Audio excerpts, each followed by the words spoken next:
Hello. I don't like talking to the camera, as most of people in my life know, but I promised people I would show them how to sharpen my pocket knives on my belt sander the way that I have been sharpening their knives for them. So, what I want to show you is this is my little sod buster that you can get from Arkansas Knife Shop from Scott Kirby and Jonathan Caruso.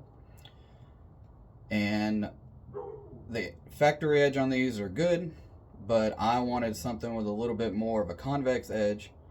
So what I'm going to do is raise up my sharpened bevel line a little bit, and then I'm going to, as I work on the belt, I'm going to start with it leaning back.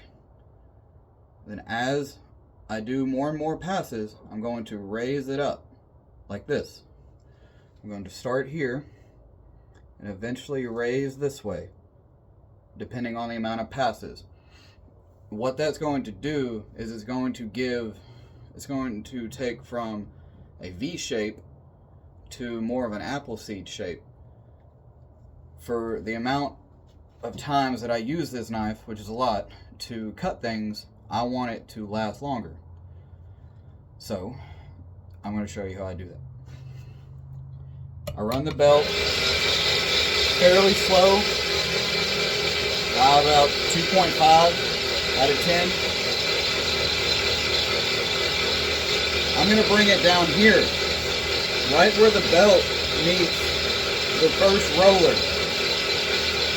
Because as it meets the first roller, when I push down, it's going to give a little bit of a dip, which is what I want to help me with that apple seed shape on the edge.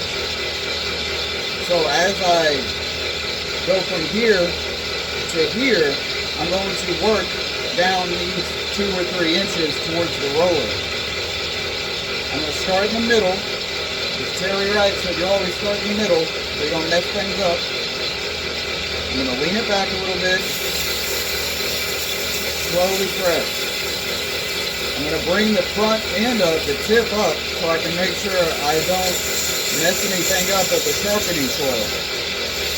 That way I can get the edge of the belt right there on the inside at the bottom of the blade. I do a couple passes. I stay on the same spot. I don't come down yet. I stay here. I lean back. I tilt up to get to the edge of the belt. I just keep it leaned back. I look on both sides and make sure that I've got a clean sweep all the way up to line marks. This one's good. Now what I'm going to do is slowly come down and I'm going to angle up a little bit more. When I do that, I can start to see that bead. There's a little shiny line of metal, silver metal coming up right there on the edge. It's pushing that center line back over and over and over and over. But I want to do that the least amount of time so I don't lose material. Start here in the middle, bring it over to the edge and lean it up. Make sure I get all the way down in here. I don't want to scratch up here, so that's why I'm leaning it up. Lean it up, come across. The hardest part about doing this particular step is keeping a consistent angle whenever you meet the curve. A lot of times when we want to get out here, we want to lean it back. And you'll be able to see grind lines don't match up all the way down to where you're sharpening. So make sure that when you come out, you keep that angle and you push that little bead out all the way. All the way to the tip. A lot of times guys want to pull off too soon. You can tell by looking at it, you want to get all the way.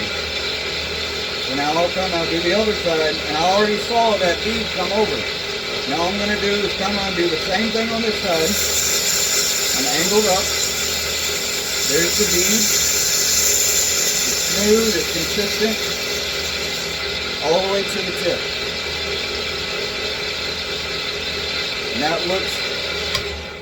Now we're done with this. Now, on both sides, I don't know if you can see, but you can see that glimmer. It goes all the way to the top. It's very consistent all the way on both sides. Then, what I'm going to do is I'm going to take it and just run it through the wood on the workbench. You see that? Just like this. Knocks all those beads off. You can see all the little spots I had. Now, the last thing that I'll do, get this set up. I'm going to use the buffing wheel to speed up my, I don't know what you want to call it, honing process. There's still a little bead of an edge. You see that right there? There's a few more spots where that's there. I'm going to use this bad boy to get rid of that. This grinding wheel with this buffer on it is the most dangerous piece of equipment in most knife makers' shops. So you're going to see how delicate I am with this.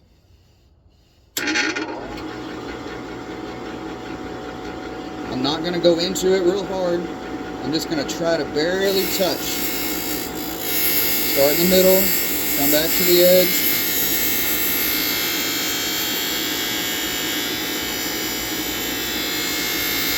I'm holding on pretty tight. I've had knives fly out of my hand before and I've learned my lesson. You kind of want to let it do its thing, because if you try to force this in there, it will take it from you. It's one side. Let's see this.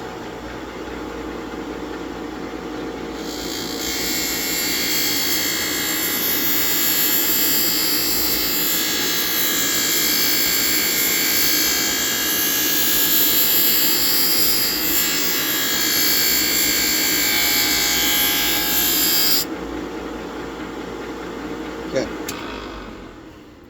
so what I've got now is I've got no bead on either side, no glimmer.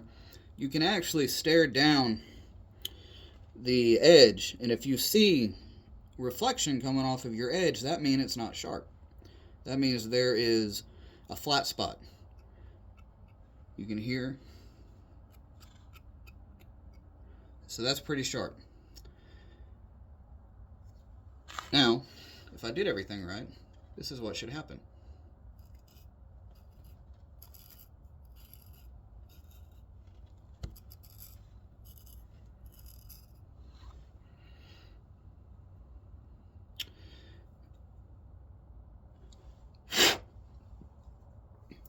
Alright, that's how I do that.